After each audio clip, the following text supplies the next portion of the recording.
UP का power centre Delhi क्यों बना? क्या योगी नहीं अमित शाह लेंगे फैसला? यूपी में योगी सीएम जरूर, लेकिन मंत्री हमारे होंगे। तो क्या यूपी की सियासत में कुछ यही चल रहा है? भले ही बीजेपी के नेता कैमरे पर ये बात ना बोल रहे हो, लेकिन ऑफ कैमरा बीजेपी नेताओं की जुबान पर ये चर्चा जरूर है। सीएम लखनऊ से प्रदेश की कमान संभालने के लिए तैयार है, लेकिन इस बार यूपी के मंत्रिमंडल का फैसला सीएम योगी नहीं बल्कि गृह मंत्री अमित शाह के हाथों में है। यानी कप्तान के साथ टीम में कौन होगा, इसका फैसला टीम का कप्तान नहीं बल्कि सुप्रीम पावर के हाथ में होगी। और इस बार सुप्रीम पावर गृह मंत्री अमित शाह है। सीएम योगी इस बार पावर में क्यों नहीं? क्या अमित शाह के सामने बीजेपी में सब यूं ही?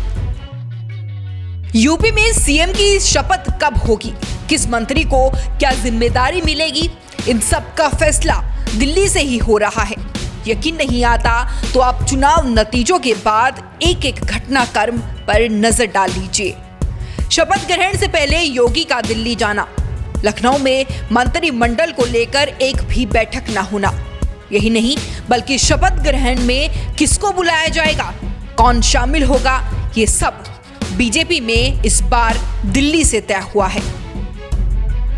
और इस बार बीजेपी में ये सब इसीलिए हो रहा है क्योंकि आगे 2024 का चुनाव है। इसीलिए बीजेपी के चाणक्य कहे जाने वाले अमित शाह ने चुनाव की पूरी बागडोर अपने हाथ में ली हुई है।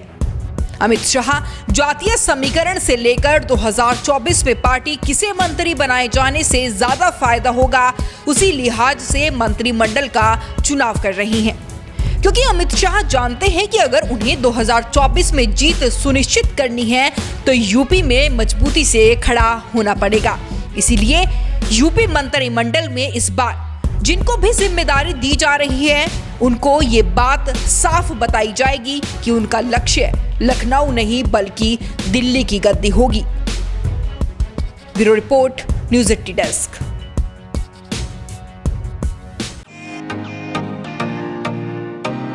फेसबुक और यूट्यूब के बाद अब आपका पसंदीदा चैनल न्यूज 80 डेली हंट पर भी फॉलो करें।